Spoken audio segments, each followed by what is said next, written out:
ले अंजलि, मम्मी आई गए, तू कर ले बात। मम्मी अंजलि का फोन। हेलो।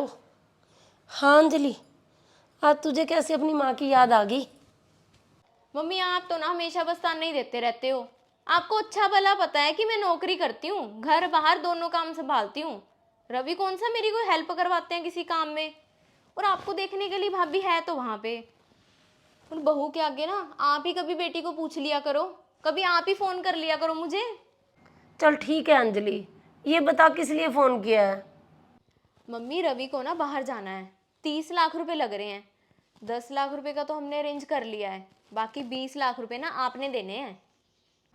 पर अंजलि मेरे पास कहाँ से आए 20 लाख रुपए? चलो मम्मी मैं ना वहीं पे आके ही बात करती हूँ आपसे। चल ठीक है, आजा फिर। क्या हो गया मम्मी? पता नहीं क्यों ज्योति इतनी अंजलि ना जली कटी सुनाती रहती है। कोई ना कोई डिमांड लेके ही आती है यहाँ पे तो।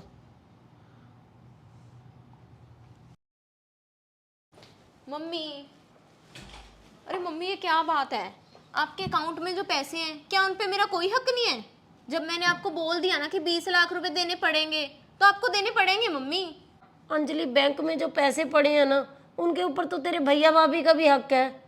अरे मेरे पोता पोती भी हैं, उनको भी कल को पढ़ाना लिखाना है। और वैसे भी अंजलि तेरे भाई की प्राइवेट नौकरी है, और ऊपर से खर्चे इतने ज़्यादा हैं, मेरे दवाइयों का खर्चा। और कोई ना कोई वैसे भी दिन त्योहार भी आ जाता है, वो बेचारा पता नहीं कैसे गुजर बसर करता है। वाह मम्मी, पेंशन भी तो आती है आपकी, वो कहाँ जाती है? वो भी तो यही खाते हैं। और दिन त्योहार, अरे मुझे क्या देते रहते हो आप दिन त्योहार पे? शादी के पहले साल सिर्फ वो साड़ी और मिठाइयाँ भेजी थी, उसके बाद से 2 साल हो गए मम्मी कोई त्योहार नहीं भेजा आपने मुझे। अंजलि पेंशन से तो तू कोई उम्मीद रख मत, उसमें से तो तुझे मैं कुछ देने वाली नहीं। अंजलि तू क्यों नहीं समझती? हम घर कैसे चला रहे हैं? और मम्मी से ना ऐसे मत बोला कर, मम्मी परेशान हो जाते हैं। अच्छा, तो आप मुझे समझाओगे? आप ना इस घर की बहू हो, बहू बन के रहो। हम माँ बेटी की बात में बोलने का ना कोई हक नहीं है आपको। सारा किया धरा ना ये आप ही का है। जाके ना अपनी औकात के काम करो। मम्मी आप ना इसे समझा लो कि मेरे मामले में ना दखल ना दिया करे। अंजलि तू बैंक से लोन क्यों नहीं ले लेती? सरकारी नौकरी है तेरी, तुझे तो आसानी से लोन भी मिल जाएगा और ब्याज भी कम पड़ेगा। अच्छा, तो इसका मतलब आप नहीं देना चाहते मुझे पैसे? कोई बात नहीं मम्मी, मेरे पास ना दूसरा तरीका भी है। आप शायद भूल रहे हो कि मैं इस घर में ना बराबर की हिस्सेदार हूँ। इस घर के 2 हिस्से कर दो, मुझे मेरा हिस्सा दे दो, या फिर मेरे हिस्से के पैसे मुझे दे दो।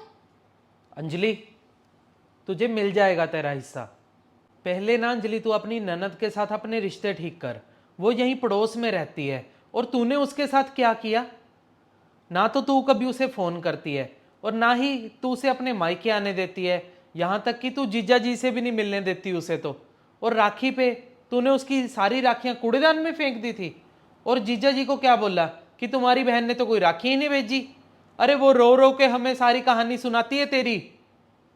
ये सब किस लिए अंजलि? ताकि वो प्रॉपर्टी से हिस्सा ना मांग ले। अंजलि आशु ना बिल्कुल सही कह रहा है, तू ना तो ससुराल की हो पाई ना ही मायके की।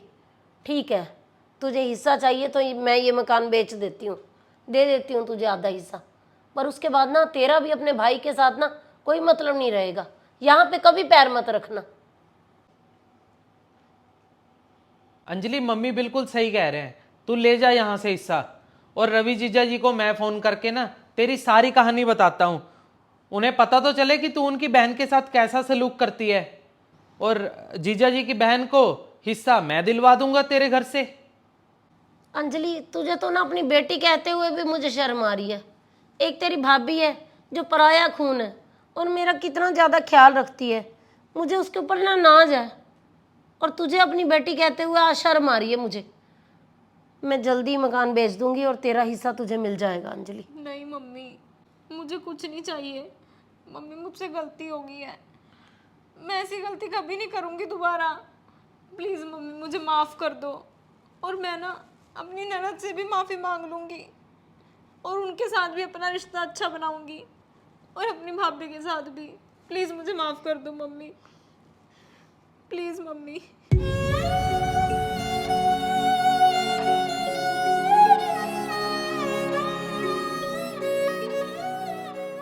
तो कुछ लड़कियां ना दोस्तों शादी के बाद माँ बाप को बहुत ज़्यादा परेशान करना शुरू कर देती हैं, भैया भाभी को परेशान करना शुरू कर देती हैं। माँ बाप तिल तिल जोड़ के एक घर बनाता है पहले तो, फिर कुछ पैसे जोड़ के अपनी बेटी की शादी करता है, और वही बेटियां जब उस घर के ऊपर हिस्सा मांग लें, दावेदार बन जाएं, तो ये तो सोचें कि उनका भाई कहाँ जाएगा। तो मैं उन लड़कियों से यही कहना चाहती हूँ कि ऐसे अगर हिस्सा मांगोगे ना तो अपने भाई भाभी माँ के साथ रिश्ता बिल्कुल ख़त्म कर लोगे। और वैसे भी ये गलत है बहुत, क्योंकि जिस घर के अंदर लड़की की शादी की होती है तो वहाँ पर भी तो लड़की को पूरा हक मिल जाता है। जब लड़की का कोई तलाक हो रहा होता है तो वो लड़कियाँ क्या करती हैं, पति को तंग करना शुरू कर देती हैं, उसकी प्रॉपर्टी में से हिस्सा मांगती हैं। जब वहाँ पे सब कुछ अच्छा मिल जाता है तो कई बार मायके वालों को परेशान करने लग जाती हैं। तो मुझे तो ये कानून ही नहीं समझ में आ रहा कि लड़कियों को दोनों तरफ से कैसे हक दिए हुए हैं। जब तो घर छोड़ने की बात आती है तो ससुराल से हिस्सा चाहिए, ससुराल में सब कुछ होते हुए भी मायके का कई बार लालच आ जाता है तो मायके से हिस्सा चाहिए। तो आप लोगों को हमारी ये छोटी सी स्टोरी कैसी लगी? अच्छी लगी तो इसे शेयर ज़रूर कर देना।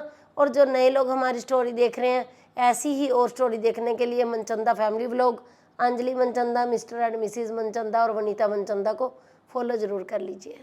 बाय।